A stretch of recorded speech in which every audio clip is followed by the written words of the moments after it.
typically start out with your outline. So your vase is typically going to be thinner at the top, and what you're going to do is it's going to become thicker at the base. Typically the water is held in the middle there, so there's usually a flat part that really keeps it nice and level and straight at the bottom. You can even grab your ruler if you want to keep that part really nice and straight and give it some, that looks a lot more realistic that way. So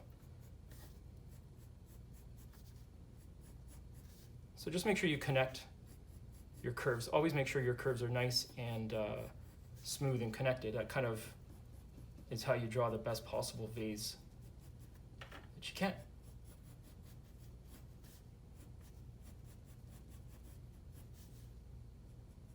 All vases are different, so some are very narrow at the top, some are average.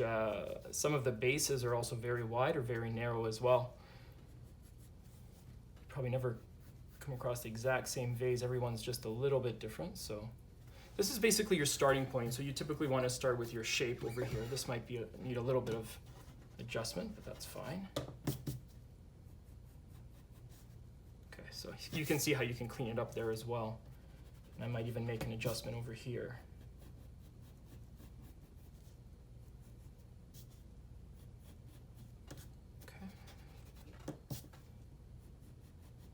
So the first step is the outline, which we have right here.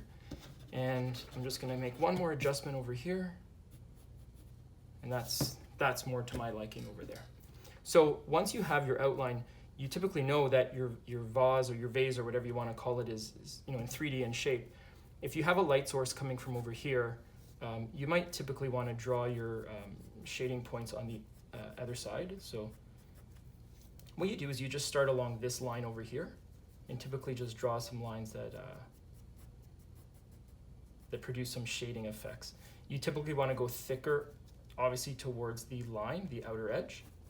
Make the shading thicker over there and less thin towards the middle. So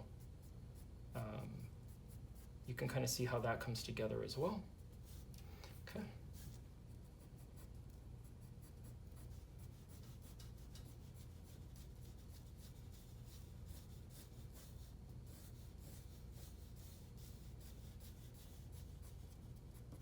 The other thing you want to think about when you do draw a vase is that if we're drawing a 3D one, you'll typically have some element of a 3D base over here. And of course at the top as well, your opening of the vase is going to be circular as well.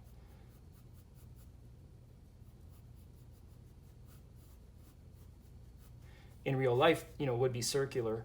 Drawing from this perspective, this is an oval shape. So we typically have two oval shapes, one at the base and one at the top. So I purposely did that after the fact just to show you the steps. When you do draw your oval like that, you typically want to erase the middle. It's not really needed. It was just meant as a stepping stone. So what we'll do is we'll erase the line there and we'll erase the line at the base. Okay. Just kind of clean that up where we left off.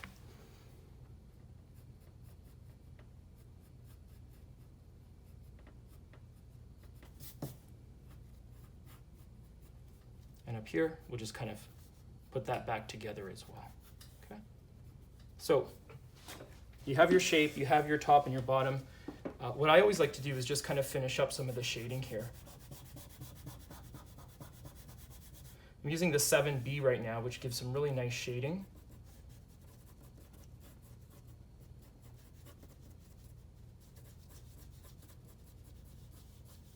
And as I do the shading, I try to mimic, the curvature of the vase as well.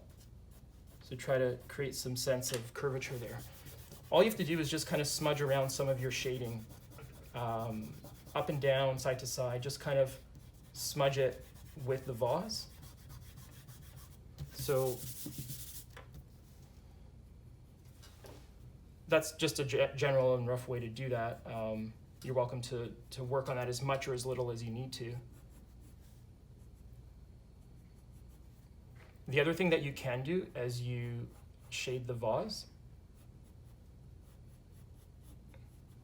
is right here on the inside.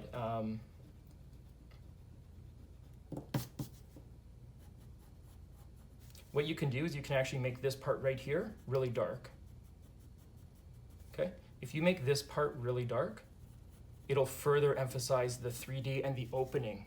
So you can see just that little move right there really helped in the sense of making that look like an opening. So if you're going to do that, make sure you also make that nice and dark right over there, right over there. Okay. So you can see that little move right alone made that look very 3D like. So this is a quick tutorial. You're welcome to practice and spend more time as you need to. What you can do is just finish up by just going around the outlines. Just make sure that your outlines are nice, smooth.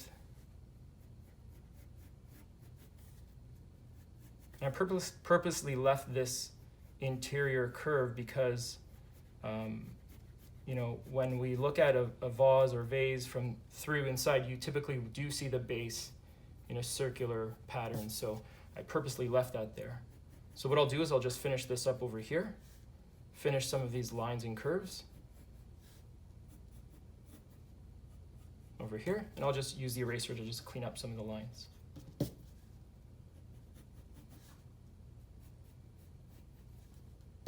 All right, that's kind of it. That's how you do a quick drawing of a vase or vase, whatever you want to call it. Next time you use a vase, draw one. Maybe think about some of the flowers that might go in there as well. And that's it. Practice, practice, practice. Thank you for watching.